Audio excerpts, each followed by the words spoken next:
All right, so we're gonna go ahead and get started, and some people might trickle in. You might see them jump on in the next few minutes. Hey, everybody. Welcome to the St. Charles Center for Faith Plus Action Learning Over Lunch webinar for June, Book Bans the Cost of Censorship. I'm so glad you're here and grateful you chose to spend your lunch break with us.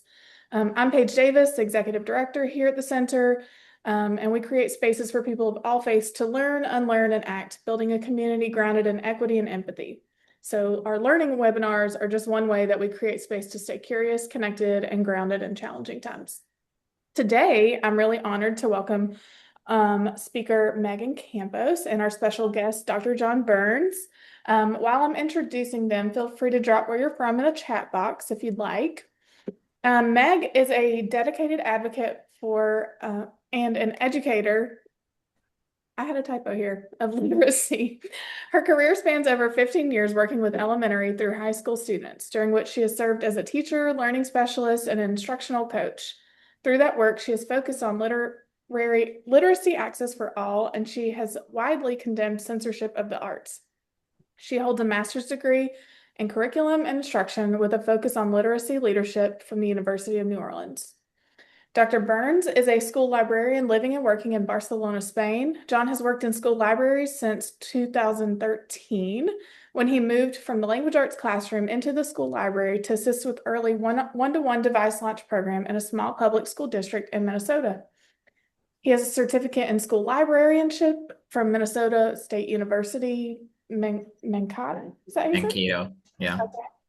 And has recently completed a PhD in educational leadership from Louisiana State University, New Orleans, and has served on award and grant committees for the American Association of School Libraries and is a past board member of the Association of Independent School Librarians. John has worked in public charter, and private schools and is using this experience to create a new school library program at an American international school.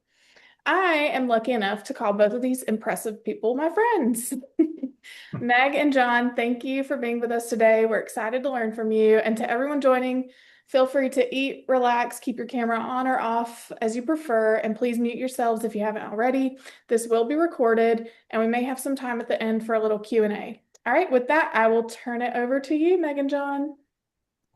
I would like to just say really quickly that I find it funny that I still call it University of New Orleans and you call it Louisiana State University Yes. in New Orleans. For those keeping score, Meg and I have degrees from the same school. It is UNO, but the last 2 weeks, LSU, UNO. Colors have changed, purple and gold. They've committed. So here we are. Mhm. Now we're part of all of the other LSUs out there creating an entire monopoly. But anyway, here we are. Thank y'all so much for coming. I'm really excited to talk to you all about this. It's something that I'm very passionate about, and I think you'll be able to tell when we start getting into this. But I want this to be kind of a conversation. I want it to feel like we are discussing this issue that I think is, very important. And so I just ask that as we're going through, like if you'd like to contribute in the chat or unmute to kind of like discuss some things as we go along. I welcome that and encourage it because this is a continuing conversation. It's something that we constantly have to be learning about. And it's really important that we are kind of well informed about what is the newest information that we have on censorship in the first place so that we can stay on top of advocating for and rising up against the censorship, especially in the arts and literature. So here we are.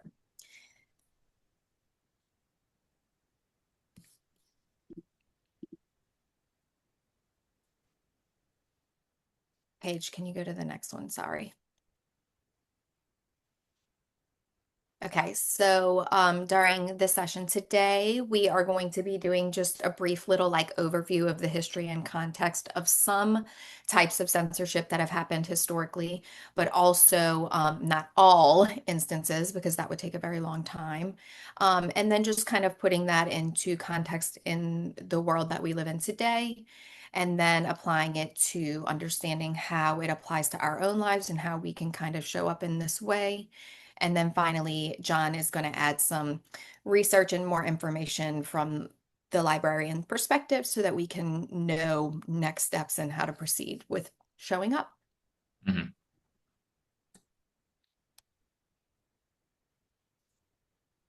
So, like Paige said earlier, my name is Meag Campos. I am currently a project manager for a nonprofit in Washington, D.C. that trains teachers and also provides programming for youth in D.C. But my traditional um, career started in education, and I was a first grade teacher for a while. Then I taught second and third, and then finally I taught seventh and eighth before I shifted into an out of the classroom support role where I worked with fifth through 12th grade students on interventions and providing learning supports for students with learning differences. I am a mom. I have a son that is almost 15 years old, and I just don't understand how that is the case, as well as an 11-year-old. And I say that it is my job as a parent to show up as an activist and advocate because my children will reap those rewards, but also they will learn from me and will continue to do the same when they get older. So, serving as a model for those two. And my name's John. This is my 16th year in education. I am a school librarian. What that means right now, I'm at a school without a physical library yet. It should be finished in the next 2 weeks. Is I've been a partner for instructors, parents, students for the last 13 of those 16 years. A lot of what I'm going to give you are some tips for how you can bring what we'll talk about today in book bans into your community, whether you have a child in school or not, how you can participate in the larger school conversations around books and book banning, as well as some public library conversations. I've been fortunate to work in a variety of different school systems, and I'm hopeful to bring some of that context to y'all because a lot of this work happens both in public library spaces and school library spaces together. But a lot of these conversations are just librarian to librarian. So I appreciate y'all's interest in bringing that to yourselves.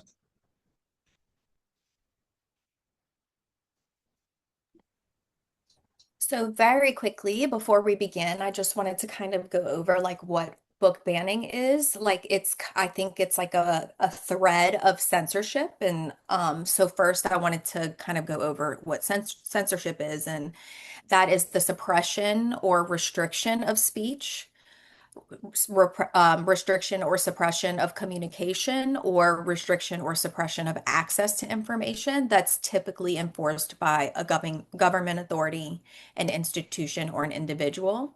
And so book banning occurs as an act of censorship. And so if you want to have a second to read the slide, I don't want to read it for you, but this is basically the result of people trying to censor the intake of knowledge, information, stories from books that are published. So, Mhm.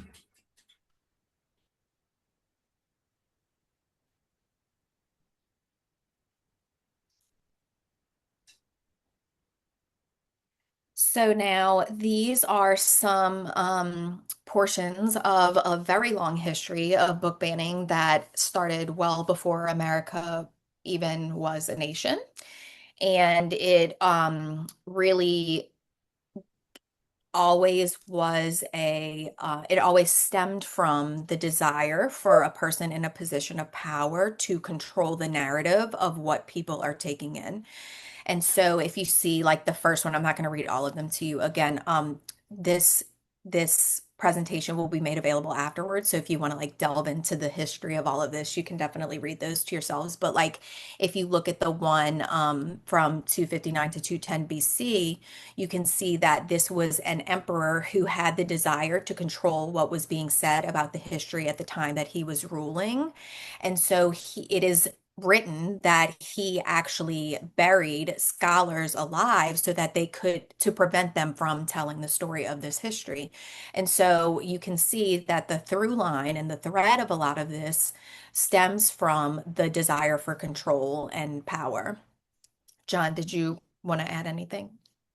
You'll notice as you get later on this timeline from the 1920s and even into the next slide, a lot of the policy making things that are connected to book banning and ideal censorship that you may be most interested in have a tendency to be connected to fiction, and fiction that pushes the boundary of sort of um, not just how explicitly can you describe human relationships between one another, especially sexual relationships, but sort of experimenting with how social relationships are described.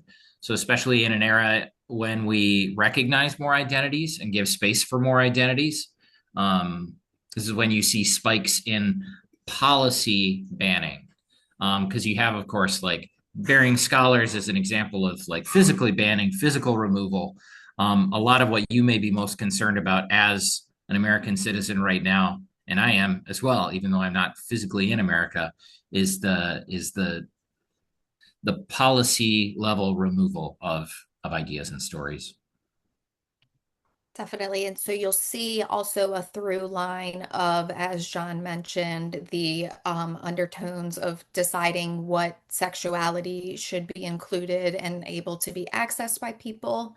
But there's also the through line of religion where the people who were implementing censorship and book bans at the time, Mhm. they wanted to control the idea of what people were believing and taking in. And so we see a lot of like book banning of things that challenged the principles of Puritan beliefs. And then, then we move now into a more common thread of people challenging Christian beliefs being targeted. And so there's also this consistent thread of the desire to push one religion toward everyone for the sake of pursuing a Christian country, which is not what we are. We are a country founded upon religious freedom. And so this narrative shifts the ability for people to even be able to access information to allow them to understand and make decisions that are not connected to what they're being told and what they're being fed. So again, historically, it's scary seeing the names of people being used who implemented these types of book bans and these types of this type of censorship in history, because what we're seeing today kind of mimics things that we witnessed in times where very terrible, very scary things were happening. And so, again, even the act of reading and the act of pursuing the freedom of censorship or the freedom of no censorship is to be able to not repeat those mistakes of the past. That's a big piece of it. But there also, again, like I said earlier, there has to be the desire to continue educating ourselves so that we can not fall victim to the propaganda and the brainwashing that happens.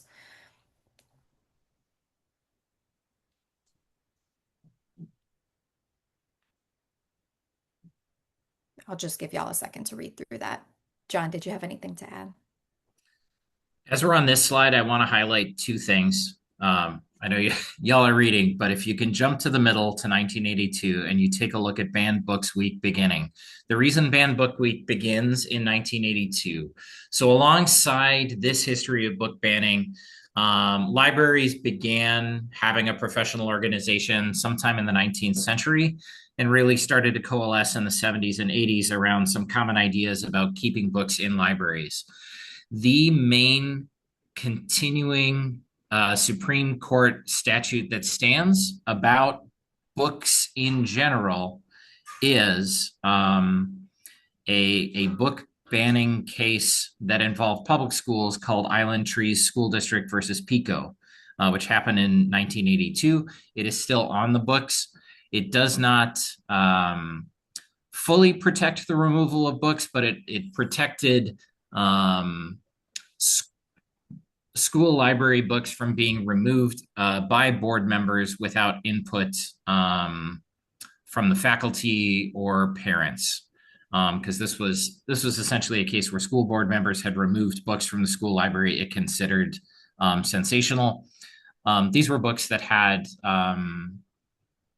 adult descriptions of relationships, not necessarily explicit descriptions of sexual relationships, but just sort of at the time that were considered maybe a little more intense. The other date I want to mention, 2025, our current Supreme Court has chosen not to hear arguments in a book banning case. That was December of last year, but this is still sort of on the books. But there was a Fifth Circuit case, Layla Green Little versus Llano County, that was about banning books in Louisiana, Mississippi, and Texas. Um, the Supreme Court has decided not to weigh in, but that leaves in those state policies that grant state and local governments, for you in Louisiana, for those of you in Mississippi, for those of you with relatives in Texas, or those of you in Texas, state and local governments have the authority to determine what materials you can and cannot read, sometimes with input from local library boards or school boards, but potentially they can bypass that.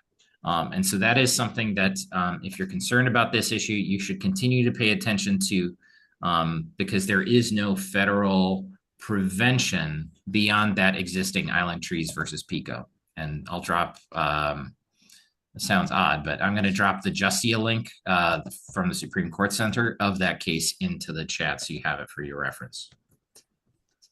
Thanks, Meag. And then Paige, if you go to the next one while he does that, this kind of is layered onto that, the fact that within the last 5 years, there have been an extreme influx of challenges of books and then actual book bans implemented.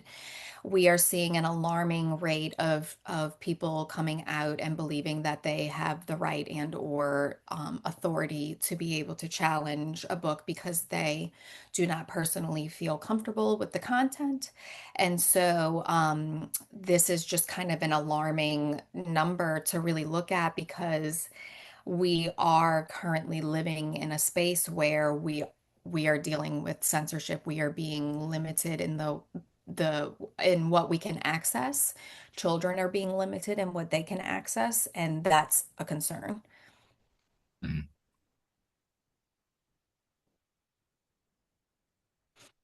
So what the First Amendment says is that the freedom of speech and expression against all levels of government censorship is protected by the First Amendment. So when people say like my First Amendment rights are being challenged, they may not fully understand what that means.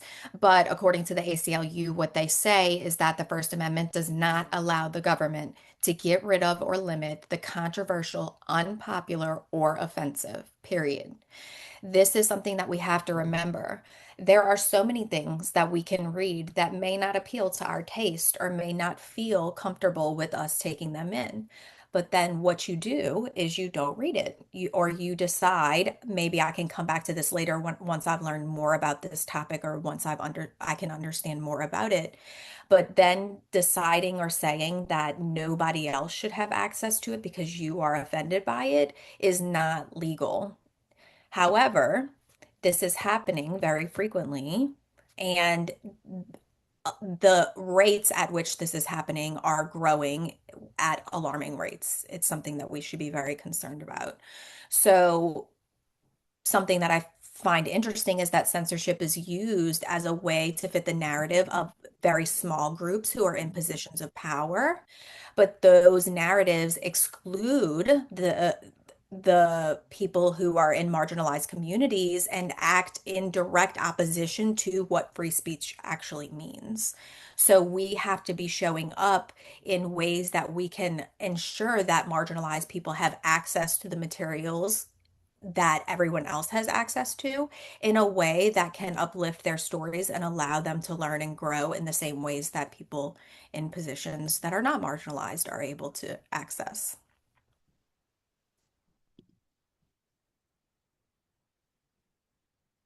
So now this is like your application to real life.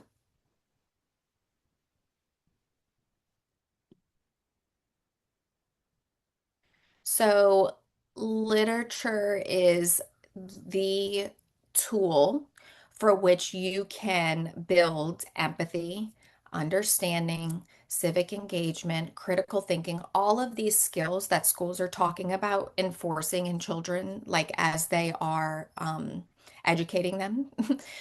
These are all skills that we talk about building, that are life skills that make them able to show up in the world and to function in the world in a positive way. Limiting access to that prevents any of that from being developed. So when you look at books that are from different cultures or are from different perspectives, that allows for such a change in the way that they view the world, and it allows for so much learning. They have persistent attacks that conflate LGBTQ plus identities as like sexually explicit and want to erase LGBTQ plus representation from schools. And since those book challenges have exploded since 2021, books that depict same-sex and trans identities have been conflated as inherently sexual. And not only that, that being LGBTQ plus is inappropriate or obscene, and that reinforces this narrative that queerness is wrong in general. So you're isolating an entire group of people, as I was talking about earlier with the Mhm. marginalized communities. You are isolating them and telling them that the accessing art and literature that is directly related to your own lived experience is not something that you have the right to have. And Mhm. unfortunately, again, this is one of those situations where the people who are making these decisions or the people who are bringing this up for consideration in the first place are only concerned about how it makes them feel rather than being able to recognize that this is affecting an entire community. I've dropped into the chat to supplement what Meg is saying. An essay by Dr. Rudine Sims Bishop that's used a lot in the school library and English teaching community called Mirrors, Windows, and Sliding Glass Doors. It was written in 1990 about the importance of perspective taking in literature. Um, and what I would say to you as you show up as activists, as you show up as parents, as you show up as aunts and uncles, as you show up as neighbors, there's some really helpful content in this essay to underline the importance of keeping as many stories as possible. Because the fight against censorship and nonfiction at the moment, in some ways, in libraries and schools, is easier than the fight against preserving or the fight for preserving identities in schools. So this may be helpful to you in that.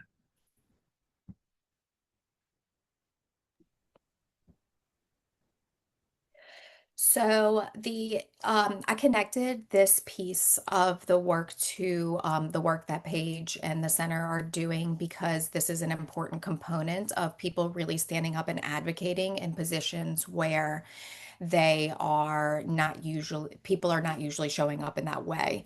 And so the Interfaith Alliance is an organization that works toward really true religious freedom and uplifting that.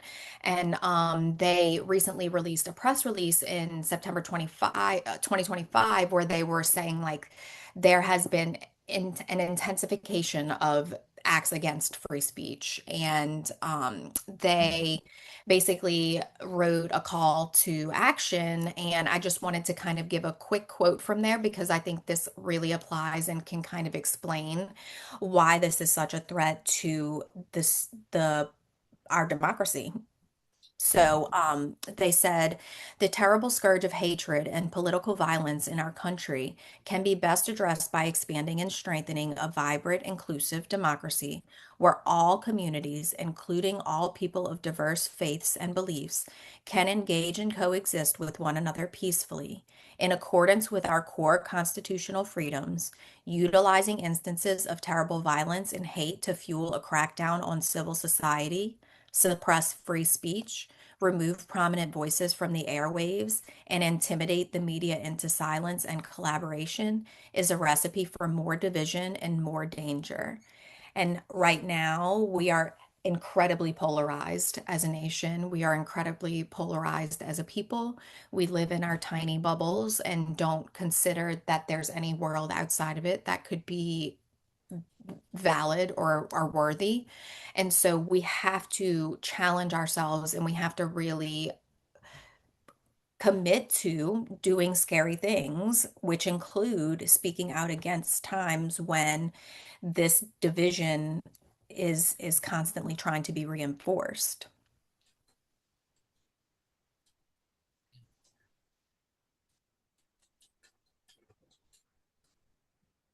Well, I'll let Meg lead. No. If you can go back one. Yeah, I'm going to start. Much of what I'm offering you today is pitched from a school library perspective. But if you don't have a child or a student in school or an immediate family member with a student in school, I'm hopeful I can give you some practical kind of things to consider as you choose what you want to do about these book bans. Because as I mentioned, the Supreme Court has largely decided to not weigh in on current state action being taken to remove content from public libraries and public schools, potentially even content from the internet. But I'm going to start with an important reminder that school libraries are systems within systems. Libraries are often systems within your local government. Sometimes public libraries will have more resources. They'll have directors or staff that can lead sort of the defense of books. And there will be specific policy that may even be required for local government to follow before materials are removed. School librarians are often alone. In 13 years of librarianship, I have always been the librarian in my community. Sometimes I've had part-time help with reshelving books, but I have not had paid help that is available to me to help with policy. Challenges might not be in the librarian's control. If you have a student in schools, these kinds of book challenges often will go to the principal's office and may bypass entirely the school library or school librarianship. Administrators respond to people who offer concerns. So if you are an audience who is supportive of preventing these kinds of book banning challenges, you need to show up. I know everybody in your community is telling you that you need to show up, but administrators speak to those who speak up. This is true in public libraries. This is true in school libraries. I have a quick anecdote to that Yeah. note. When I was working as a learning specialist, I was called in by the head of school to make a decision on a challenge that had come um, for a book called The Roundhouse by Louise Erdrich. And it is a story that draws attention to the alarming amount of sexual abuse that occurs to Native American women in our country and the lack of access to support from government officials as far as getting, resolution to these types of issues or support with getting somebody, charged with crimes. It's just very inaccessible. And so this book starts with a character who has already experienced a sexual assault. And so we do not explicitly hear what happens. We don't really know much about it at all. But we do understand that a rape has occurred. And the parent did not read the rest of the book and came and wanted to remove it from the book's um, list of books that the school's list of books that we had to read. So anyway, the conversation that we had was actually a very productive one because she had not read the rest of the book, she did not know that really this not only is to draw attention to this statistic that is very alarming, but it is also a way for schools to begin having conversations with children about consent, conversations that they are not having naturally or organically with people. So this opens up the door for conversation beyond just the injustices that people face in the world, but also turning it inward to say, how can I show up in a way that is not putting women at risk or women in harm because I do not understand what consent means. So it's a very important consideration to have. Yes, it is alarming to consider that my 10th grade son might be reading a book where a rape occurs. However, how is he going to learn about that unless that he reads that topic, he comes to me and talks to me about it, and then I let him know what the appropriate responses are and what consent actually means when we're in that type of situation, which will inevitably occur because he's a human. So, it opens doors for children to access things that they would not likely access organically and when they show up in the world. Mm-hmm. Yeah. Thanks, Meg. We can jump to the next slide. this segues really well into I've linked here two kind of different policies. So I'm talking about this as a librarian. I am also talking about this as a school worker because book banning has a couple of different vectors. To remove a book from a library, even among libraries that are experiencing censorship, is more difficult for a community member than removing a book from curriculum. So it is important that librarians are supported in building connections with schools so that as material is potentially removed from the classroom, which is often left to the discretion of a school board or a single administrator rather than to a teacher or to parents, it's important that policies are in place. And as Meg mentioned, those policies exist so that in writing, an institution can say it's important to consider the entirety of a work rather than an individual sentence, an individual kind of action. I have included two of Jefferson Parish's school policies, including the procedure for parents concerned about student text access. You'll notice the broadness of that language. I believe Jefferson Parish has changed its policy, which used to be more specific to include accessing text in the library, so that it also includes curriculum. I'm not going to read through these, but if you're not sure how to help, I would start with your community library, even if it's just a branch of a larger library system, whether it's NOLA Parish libraries, whether it's Jefferson Parish libraries. Louisiana libraries are the forefront of book censorship. Amanda Jones, who's been personally threatened by members of the Louisiana community for standing up for not removing books from her library out in Western Louisiana, is an excellent person to follow. Find those policies. They're not super exciting to read, but they will suggest that when a challenge happens, community members need to read the material and show up and meet as a committee. Volunteer to be on those committees. Reach out to school administrators and see what you can do to help preserve existing curriculum. It doesn't need to be a radical act. It is just an act of maintaining. That is radical enough. And Paige, if you would go to the next slide, this is where I was telling Paige and Meg, I was at the American Library Association conference where Rachel Maddow came and spoke to the director of the ALA. And she is writing about preventing authoritarianism. Her book that is coming out later this year is about changes to the Department of Justice, right? We are all, you and I, everyone on this call, we have become wonks about government policy in the last 2 years. Because that is important to the preservation of a liberal democracy in faces of things that are removing democratic participation from how we live. But what she said is you lose every fight you don't show up for. I'm sure that you already have shown up. I'm sure that you've shown up on streets for protests. I'm sure that you show up in letter writing campaigns. This is one way that you can show up. Keep library programs open, keep public libraries open, keep books available, keep talking. If you see an op-ed, reach out to your public library. See if you can offer to be a voice of support. Show up to board meetings. These are all important things. I think I only have one more. If you can advance again, Paige.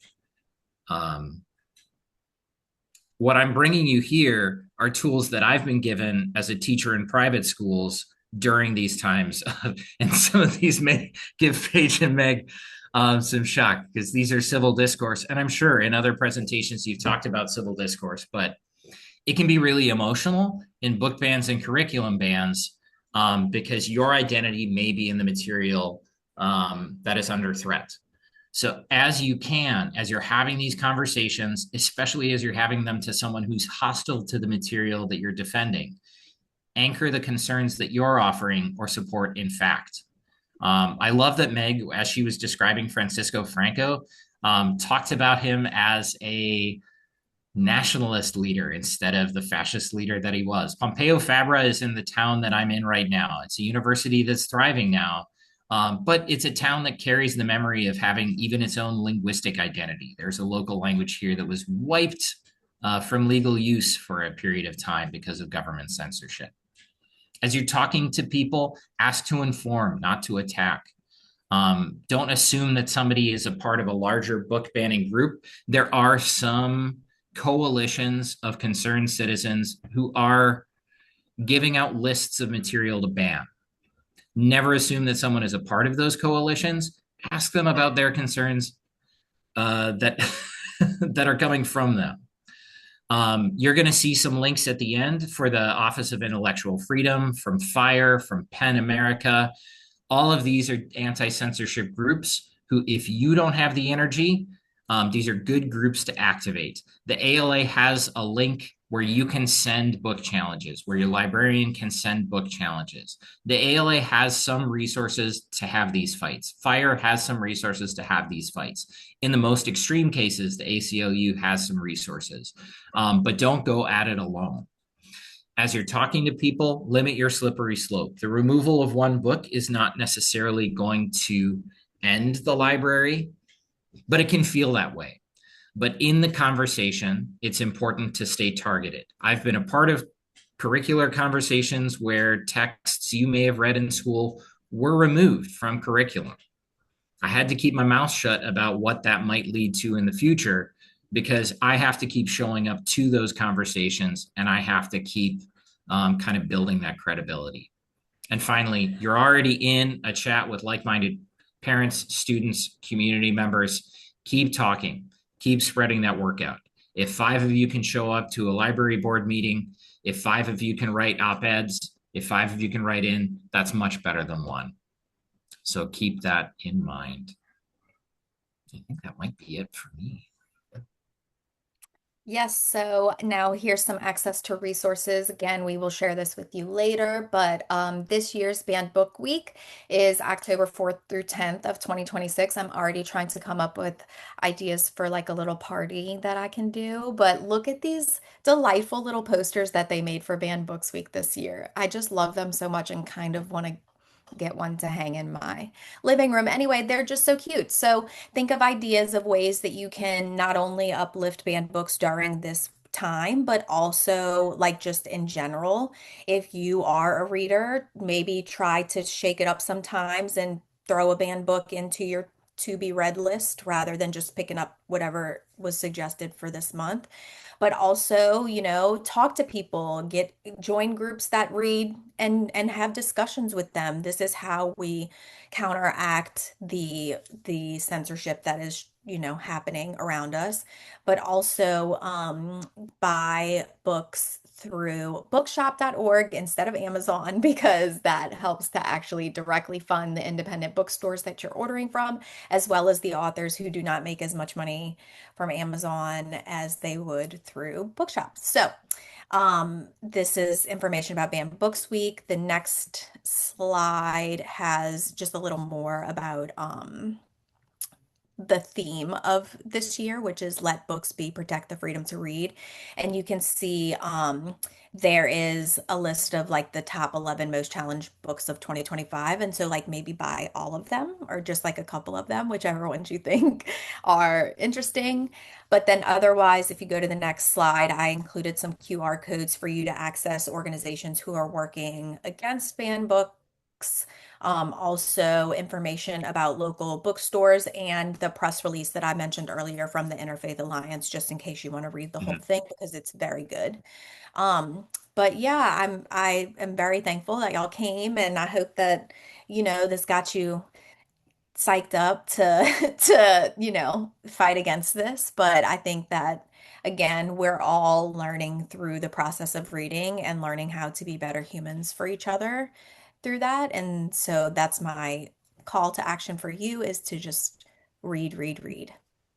Thank you. And I'm gonna leave it on this screen so that anybody can get a QR code pulled up if they need to. And at this time, we have a few minutes for Q&A. If anyone wants to come off of mute and ask any questions, or if you're more comfortable dropping it in the chat. I had a question, so if it's okay, I'll kick us off. So learning more about community organizing lately. I've I've learned about the PICO and their method. So in that case, John, that you were talking about, the Mhm. library was, what did you say the library's name was? Island Trees School District. Island Tree. Okay. Island Tree School District. I wanted to look up more about that. Mhm. So the board members themselves were pulling books.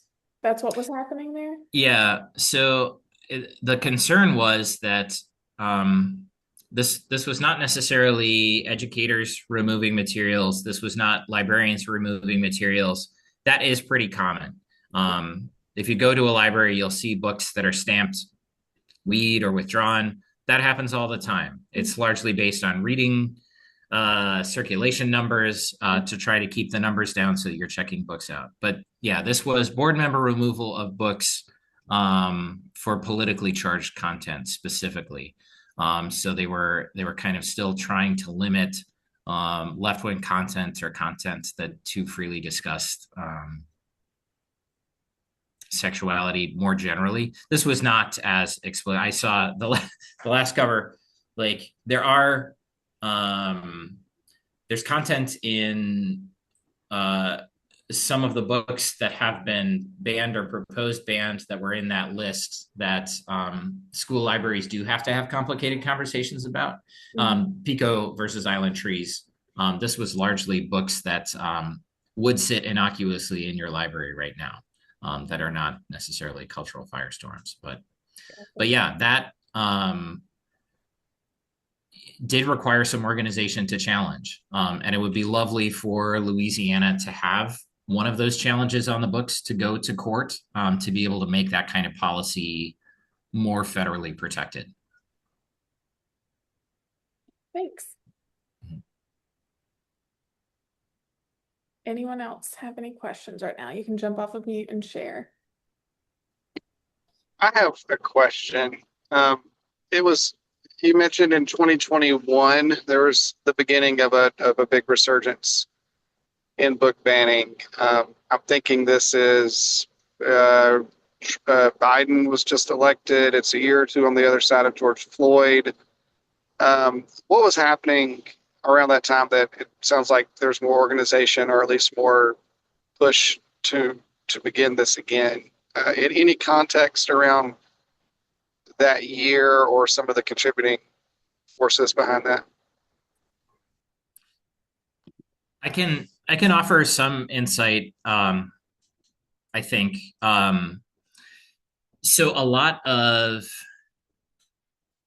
things that coalesced out of 2020, yes. Um, among demonstrate or alongside demonstrations happening across the United States in the summer of 2020, you may also remember the call to return children to the classroom was happening. Which, regardless, if you had children who were in public education, there was a move to remote learning in March of 2020. We were all working in education at that time. Nationwide, there was an increased presence at school board meetings of parents who were concerned about everything from curriculum to the nature of returning to schools that happened over the course of 2020. By 2021, some people who were showing up to those schools with concerns about other elements of that return to education, especially in schools that stayed remote, right? I went back in person in 2020, but many schools stayed remote well into 2021 or well into 2022. Um, that is where Moms for Liberty kind of coalesced as a book, as a group that was going to focus a little bit more on curriculum, potentially based on what they were overhearing as students were learning remotely, or connected to some other larger concerns that were kind of culture war related. But I think it At is a the part of those larger school board, like people started showing up. at the same time that that was happening, there was this like the beginning of an attack on our public education, and there is this like desire for control of that from very extremely conservative groups coming out and spewing information about schools that were not rooted in fact.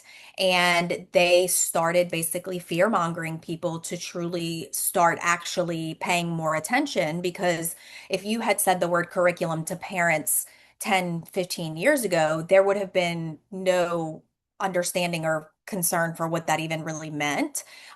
There has been a huge loss of trust in educators due to this fact.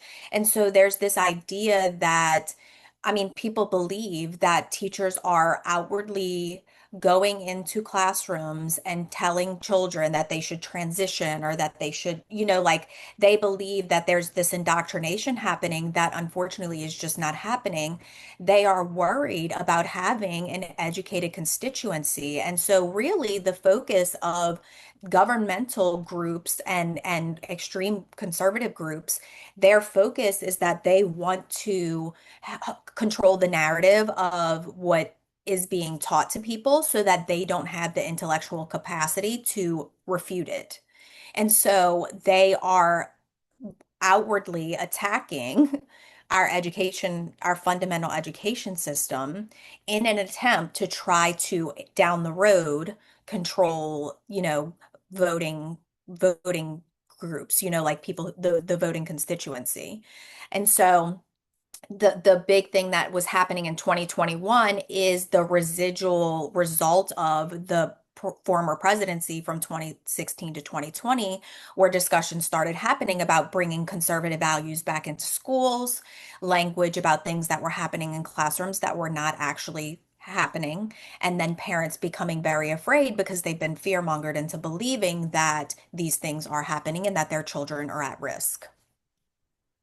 It's interesting because a lot of that has to do with a narrative being pushed and told, and everything you guys shared today really counters those kind of narratives.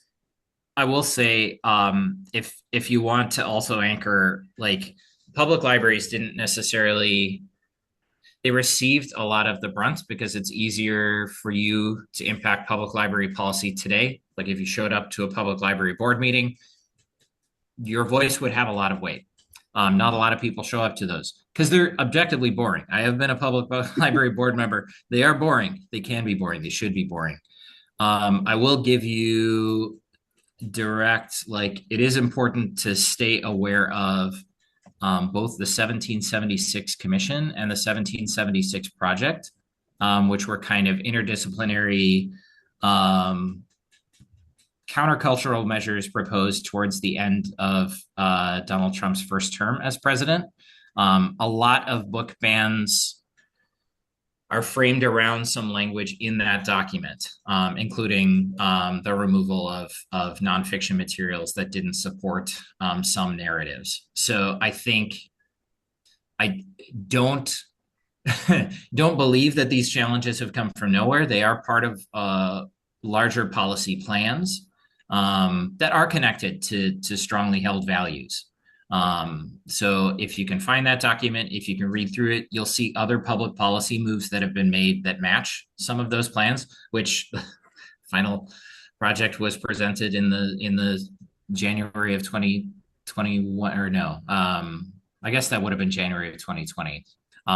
But folks were elected that season, that electoral season, who then went into office at local levels where they could do book bans. And when I say local levels that can do book bans, I'm talking about city council members, I'm talking about state board of education members, I'm talking about school board of education members, not to make you feel like you are against a conspiracy. That's not it at all. But these are positions that you can run for as well. So if you have the time and energy, and we are in a midterm election season, these are the kinds of things that can be pushed kind of by those smaller candidates, which could be you. All right. Any other questions, comments, thoughts?